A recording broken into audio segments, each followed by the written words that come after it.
know that throughout the year, this year, you've been taking some tests on the computer, right? And that in a couple of weeks at the beginning of May, you're going to be taking another test, right? And you've been doing that all year long. And one of the things that I wanted to teach you today was that when you go to take the test, reading the directions is going to be really important, because in the directions, it's going to tell you what genre or what kind of writing. I need all eyes on me for a second. What kind of writing it is, and as soon as you figure out what kind of writing it is, you got to like make a quick plan in your brain for how you're going to read it. Okay, so I want to show you what I mean. So this that we're going to read today, it says directions. Read the article and answer the questions that follow. So the word here that's going to help you know what genre it is article, because whenever it says article, that means it's nonfiction and you need to get ready to learn about the topic. So now look at the title, Bird Beaks. So now you have even more information because we need to be ready to learn about bird beaks. Okay, so once you realize it's nonfiction and you're ready to learn, there's something really important that you can do to help yourself learn that information, and that is that you can read and try to figure out the main idea of each section. See how the sections are like numbered? And it even helps you more because there's like some headings there. So it's your job as a reader to read, take in the information, and to think like, what's the main idea? And you've called it boxes and bullets, right? So we're trying to figure out like, what's the box? What's the main idea? And then at the very end of the passage, we've got to think about, what's the author's big message? Like, what's the big message about bird beaks? So here we go, we're gonna do that. Okay, so I'm gonna read this and I want you to watch me think about what's the main idea of this section. There are about 10,000 kinds of birds. Each kind looks different and has its own way of behaving. Each kind also has its own special beak. A bird's beak is an important tool. Many beaks work in surprising ways. Okay, so I gotta think, like, what's the main idea of that section? So watch me. I'm gonna try to say it in one simple sentence, one short, quick sentence. Watch me. Okay, so here I learned that birds have different beaks to use them in different ways. So you know I did that? Super quick, one sentence. Okay, let's read about a crossbill. That's the next section. Get ready, because at the end you're going to try to say the main idea in one quick sentence. Crossbill. At first glance, the crossbill bird looks like a mistake.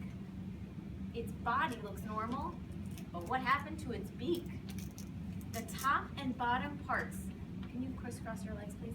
The top and bottom parts of the crossbill's beak do not fit together. They cross over each other. Take a look at that. Do you see that? Yeah. Can you make your hands do that? What does that even look like? Like this. Now look back up here. They cross over each other and point in different directions. You might wonder how the crossbill is able to eat with a beak like that. But the crossbill's beak is no mistake. It's a useful tool for getting food. So think, you ready? Think. You have to say what you learned about the crossbill's beak in one simple sentence. Think. Don't say, just think.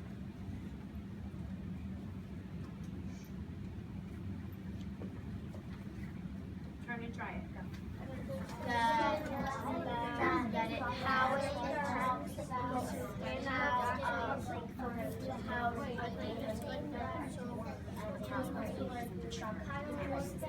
Turn back, 3, 2, 1.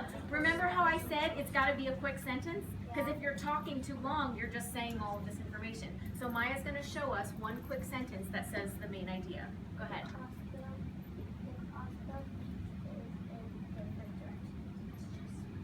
Is that what you said too?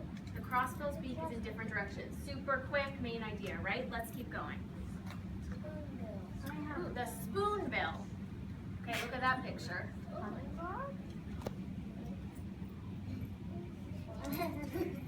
You ready? Okay, me thinking about the main idea. The spoonbill bird has a long bill shaped like a paddle. The spoonbill wades in the shallow water of streams. Its feet stir up the dirt on the bottom of a stream. Then it swishes its open beak back and forth. When its beak touches a tiny animal, it snaps closed. Yum. The spoonbill has caught a meal. So think for a second. You should be thinking, what's the main idea of this part? And it might start like the spoonbill's beak. Right? Turn and say a quick sentence to your partner. Spoonbill's beak is meant to catch anything that is crawfish. I like it.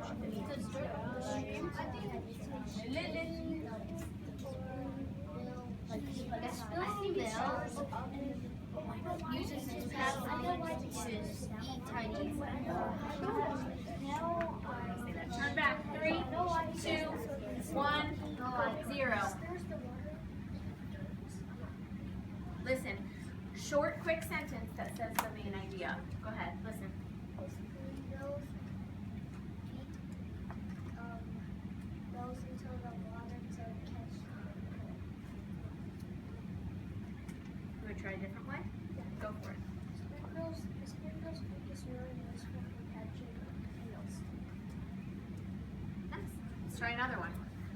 Here we go. Hummingbird. Are you starting to think like the hummingbird's beak?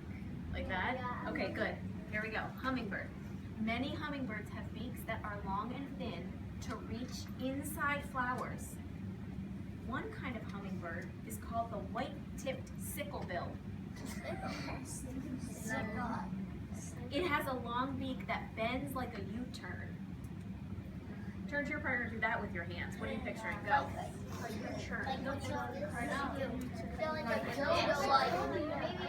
back. 3, 2, 1, 0. That bends like a U-turn.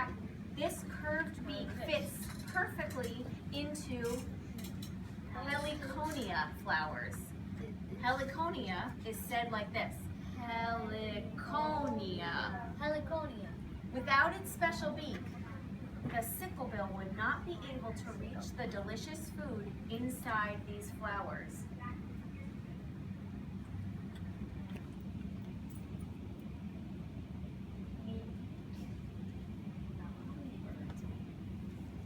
One quick sentence. The hummingbird beak.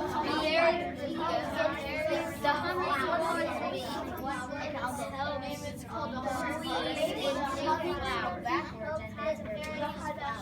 and then he looks the other way and sees okay.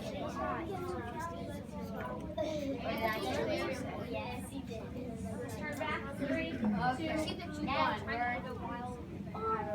Okay. What's my time? Now I know 8, but I started like a minute before you started. I am 9:27. Perfect. Toucan. You ready? What are you thinking right now in your head? What sentence? Toucan. Here we go. Toucan. You may have seen the colorful toucan in a zoo or on television. Its brightly colored bill is hard to forget.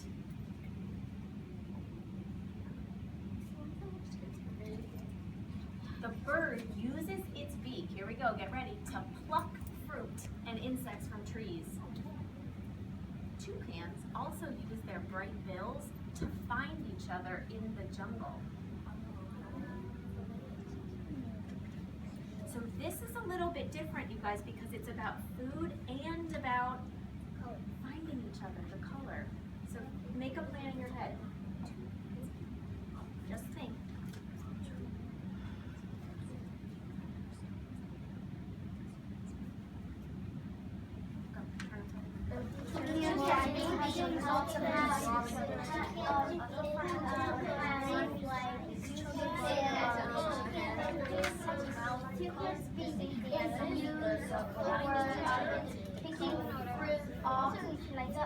Turn back. 3, 2, 1.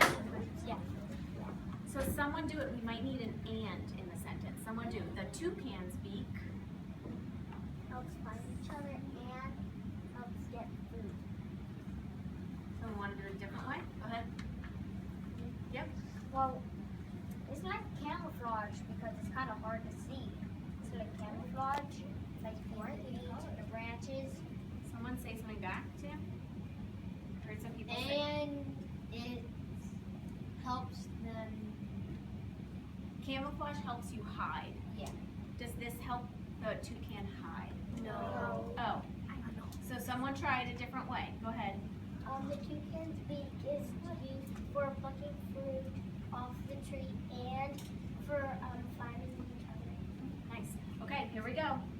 Look, there's no heading, so I'm wondering this might be part of toucan or it might be a new idea.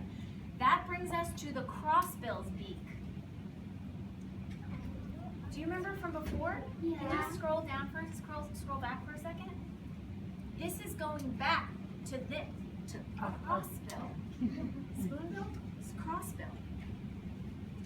We're going to learn more about this. So we knew about the shape. Let's see what else we're going to learn. That brings us back to the crossbill's beak. What could it possibly be used for? Here is the crossbill's secret. Its beak is perfect for pulling apart pine cones. Crossbills live in forests of trees such as pines, firs, and spruces. These trees have pine cones. The crossbill slides the tips of its beak between the scales of a pine cone. Then it opens its, wait, it's hard to concentrate when you're doing it. Then it opens its beak, and the crossed tips spread apart the pine cone's scales. The crossbill uses its sticky tongue to grab the seed hidden between the scales. The crossbill's beak, one sentence, go, quick. What do you think is wrong?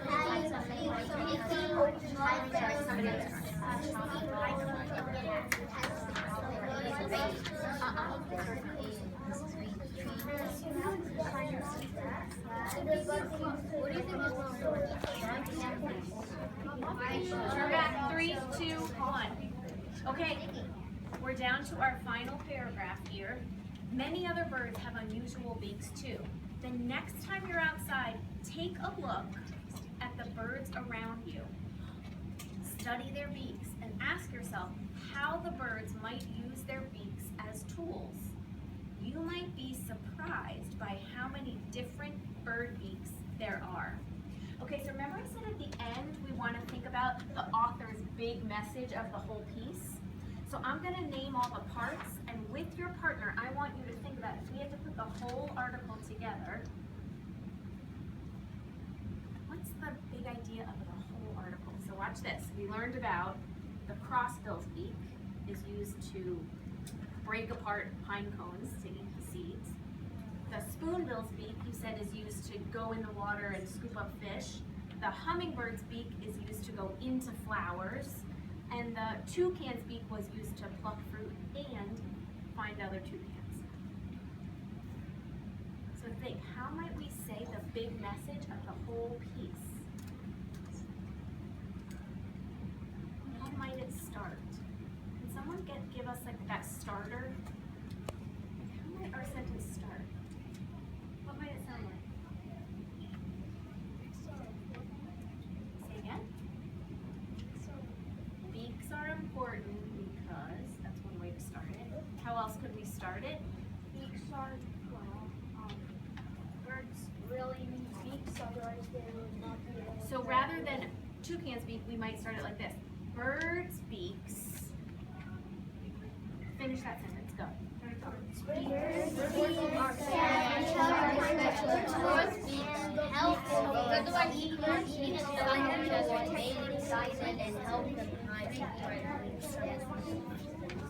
Yeah, I was gonna say help.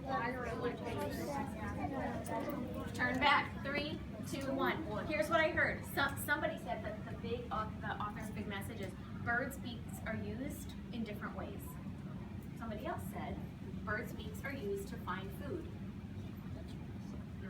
Somebody else said birds' beaks are shaped differently to get food. Those are all the big messages. Buddy, what are you doing? Sit on your bottom. So everybody listen. Whenever you read nonfiction, whether it's in a book or whether it's on a test like this, when you see the word article, you gotta go, oh, nonfiction. My job is to figure out the main ideas of the different sections, and then at the end, I gotta think, what's the author's big message of the whole piece? Okay? All right, nice job. Turn towards Ms.